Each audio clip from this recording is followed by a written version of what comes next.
I don't know if it was the summertime heat messing with me or what, but I paid twice what the other guy was gonna pay for this comic book collection. All right, so I am heading out. There was a listing on Facebook. When did I see it? Yesterday morning, maybe, for some comic books. Pretty small collection. It looked like, I think 4 short boxes in total. However, the asking price was $2,000. And so I had the seller send over some pictures of the collection. Nothing in there that I saw comes anywhere close to this being a $2,000 collection or sale. Talked with them a bit. They worked with somebody else who gave them an offer on it. I'm not going to give that information yet, but it's less than what I was going to make an offer on it, so I'm going to go take a look at the collection and we'll see if we can make the purchase. Wish me luck. All right, just finished up with that transaction, and yes, that transaction went well. Ended up with 4 short boxes of comics. A lot of modern stuff in there, to be honest. A lot of current runs, or stuff from the last couple of years, but there's some older stuff in there, a couple signed books. But I think it was definitely worth what I paid for the collection. Let's get it back home and start taking a look.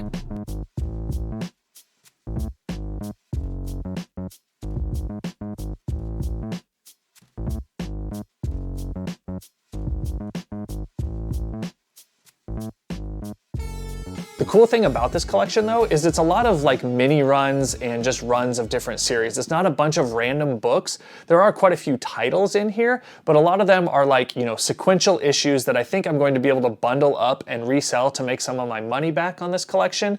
And allow me to keep some of the books from this collection as well to add to my personal collection. So I'm not going to go through the whole collection. It's quite a few comics. In fact, it was 463 comic books total in the collection, as well as a few small trade paperback books. But the first group of comics we're going to take a look at are some free comic book day books. Now, if you weren't aware, some free comic book day comics actually hold some value.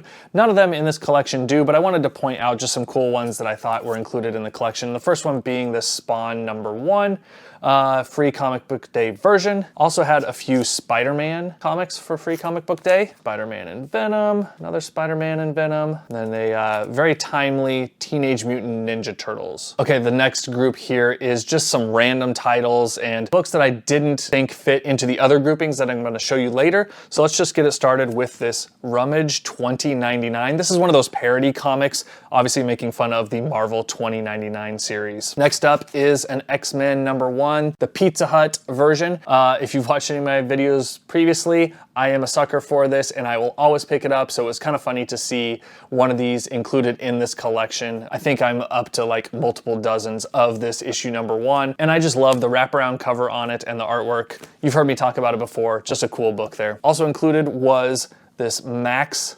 #1/2, and it includes the certificate of authenticity on the back here as well. And I really liked this Amazing Spider-Man 302, and it just kind of cracks me up. We've got the Chaos in Kansas storyline here. I'm based out of Wichita, Kansas, so just kind of a cool book to find in the collection. Next up is Superman, the Man of Steel #19. This is actually the issue where Doomsday is fully revealed when his costume is kind of like broken down in this issue, and that's where we get a full view of Doomsday himself. And of course, no collection would be complete without the white poly-bagged adventures of Superman with that cool cover below where Superman's flying through kind of like out of heaven and punching back into life. This next group of books cracks me up and reminded me of a video that Sticky Goose Comics made the other day entitled Booby Books, because we have a Street Fighter Pinup Special 2019 here, as well as a Miss Meow #1. I don't collect these. I just thought it was kind of funny and timely that he came out with that video the other day, and these books just happen to be in the collection. And some of these actually have some value, and there are collectors for these. I looked some of these up on eBay and they sell quite well, so that's where these are gonna head. Then we had some Zombie Tramp books, and these covers definitely have some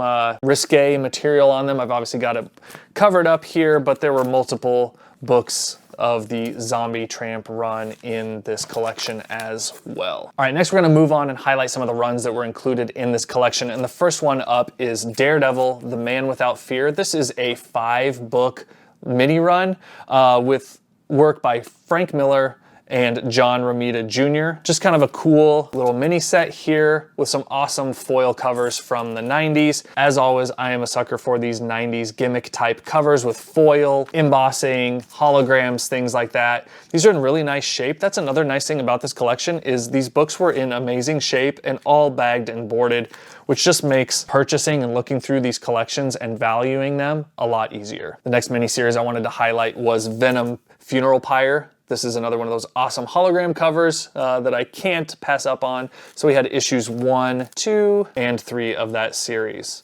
Also included in this was this Gambit mini-series of comics. Again, another foiled out front on Gambit #1. And we have issue 2, 3, and 4. There's also this awesome Magneto Not a Hero series. I had never seen these before, and I'm excited to take a look at these before I probably let them go. But this was a mini series of 4 books, so we obviously had issues 1, 2, 3, and 4. And then over on the DC side of things, we had this Mike Grell Green Arrow The Longbow Hunters series. This is a 3-book mini series, so we have issues 1, 2, and 3. All right, now you've heard me talk about what I call gimmick covers, anything from holograms, foil, embossing, things like that. I love them, especially those from the 90s. That's when most of these came out, and there was quite a stack of these gimmick type covers in this collection, so let's go ahead and get into them. And the first one up is from DC, and this is Eclipso, The Darkness Within, issue #1, and I didn't notice anything weird about this cover when I was first flipping through it until I realized that like books were sitting weird on top of it. And if you look real closely here, there's actually like this gem that is glued onto the cover of the comic. I had never seen this or heard about it, but I thought that was kind of cool that there's like this plastic gem on there that fits right in with the artwork. Just kind of a cool gimmick cover that I had never seen before. I may actually keep this one. I don't know. It's one I hadn't seen, so pretty excited to add it to the collection. But another gimmick cover that I love and have multiple copies of already, Spectacular Spider-Man #200. We got Spidey and Green Goblin duking it out on the cover in this amazing hologram cover. I love the webbing on here and the like rainbow hologram design that they put with this. Just another classic Spider-Man book and cover that I love. And this one's definitely staying in the collection, even though I've got multiples of it already. Next up is another one of those webbed hologram covers. Amazing Spider-Man 375, a Mark Bagley cover with Spider-Man and Venom duking it out again on the cover here. And this is a 30th anniversary issue of Amazing Spider-Man #1. Again, another cool cover that I've got multiple copies of and probably adding this one to that stack of copies as well. And then we've got an embossed and foiled cover, and that is Silver Sable and the Wild Pack #1. Again, just another one of those cool gimmick type covers from the 90s. Following that up is Nova #1 with the gold foiling on there. Another hologram cover, Warlock Chronicles #1. Just a cool like starry hologram pattern as opposed to those webbed designs that we had on the Spider-Man books. Another cool book here. Infinity Crusade #1. This is one of those gold foiled covers. And then a couple Avengers books with the embossed covers. We've got this copper colored alternate Visions cover for Avengers 360. You can kind of see Vision there on the cover in his embossed form, as well as Avengers 363. We've got Captain America fighting out Black Knight, I believe that is on the cover there. What a cool chrome embossed cover. Avengers titles in the 360s, they were all in on embossing because we have another issue here with some almost like a black silver gunmetal type color with the embossing there.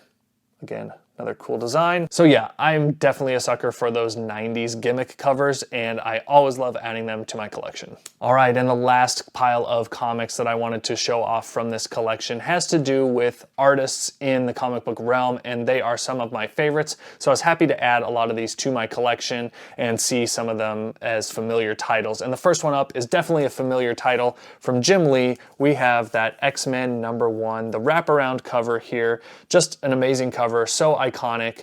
and excited to see this in the collection. Not a ton of value here, but always a book I'm happy to see, and it always puts a smile on my face when I do see this in collections. Next up is Spider-Man Noir, issue number 1. This is a cover with art from Todd Knock. Next up, we have Avengers number 43. This is an Alex Ross Timeless Virgin variant cover with Vision on the cover here. I really like these portrait covers. This is the only one that I have of this series that he did, but pretty cool nonetheless. All right, and then we had another Alex Ross cover. This is Captain America number 4. Just a cool, iconic looking image of Captain America and the American flag here. Then we have a Ron Lim Iron Fist Heart of the Dragon number 1. This is actually a Walmart variant, so that's the only place you could get this book, was in those Walmart comic packs. Just a cool picture here of Iron Fist. So it probably wouldn't be a comic book collection without a Scotty Young cover, and this collection just so happened to include Black Panther issue number 1. Then we had another Black Panther comic. This one was a Patrick Gleason cover, and this is part of Marvel's fine art variants, and this was one of their minimalism covers. Just kind of a cool design here. Really not a lot of art going on the cover, but you can definitely tell that it's Black Panther with just these very simplistic lines and awesome work by Patrick Gleason. Next up are a couple books from an artist that I've really started to enjoy the last couple years. That's David Nakayama, and here is Ant-Man and the Wasp issue number 2 and issue number 4. Another artist I really love, Adam Hughes. We've got a Scarlet Witch number 1. This is a classic homage variant edition. Awesome cover here by Adam Hughes. And then I'm almost hesitant to mention the word acetate, but we've got this amazing acetate cover of Vampirella. This is done by Art Germ. Just this awesome like blood dripping down acetate cover, and an amazing image of Vampirella by Art Germ. Also had a couple Daredevil books in here, one of them with a cover by Peach Momoko, and another Daredevil book with art from Rob Liefeld. And of course, we've got Mr. Daredevil himself down there. Never heard of him. Speaking of Daredevil, Never heard of him. He's on the cover of this Shang-Chi book with more artwork from Rob Liefeld. And last up in this artist pile, one of my favorites, J. Scott Campbell. And this is one that you may not recognize as his artwork right away, but this is Masters of the Universe, issue number 1. If you really get to looking at it, you can tell that it is his artwork, but it's not his standard style that you often see, you know, with a lot of the times the female characters with their very distinct looks. But I do enjoy the artwork here on this cover. Now, one of J. Scott Campbell's books that is definitely instantly recognizable as one of his, Gwen Stacy number 1. This is a variant cover here. Just has that classic female character design of J. Scott Campbell's. And we'll wrap it up with this Avengers cover here, issue number 1, again, a variant cover by J. Scott Campbell. All right, so now to the part where we talk about what I paid for this collection. So obviously the seller had initially listed it as $2,000 for the collection, and he immediately dropped that to $1,000 in our conversations online. And I had still indicated, hey, you know what? Just seeing the pictures that you've sent me so far and what you've told me about the collection, I'm not gonna be able to pay anywhere near that. Obviously, that second potential buyer came in and offered $60 for the entire collection. And I had mentioned, hey, I can probably pay twice that for the collection, contingent on me taking a look at it and seeing what's actually in there. So, what did I pay for this collection of 463 comics and a few trade paperback books? I paid $120. So if we take that $120 divided by 463, comes out to right around 26 cents a comic. Now, obviously there are some books in here that are worth much more than that, but a lot of these are filler books or books that I'm just not interested in having in my own collection, and I'm gonna have to take the time to list and sell and ship these on eBay or put them up for sale in our antique mall booth or at the local flea market. So I think I've definitely got some room here to make a profit on this collection. Even if I sold every book for $1 each, that's $463, and you take away the $120 from that, you know, I've got like, what, $340 of profit there. Obviously, you've got some time invested in this collection as well, but it's gonna allow me to continue to grow my funds from this collection to purchase others in the future. All right, so that's the third collection that I've purchased this year. The first two of the year came really soon. I think they were like maybe January and February, and then it's been kind of a dry spell. I haven't really heard a lot from my advertisements for purchasing collections,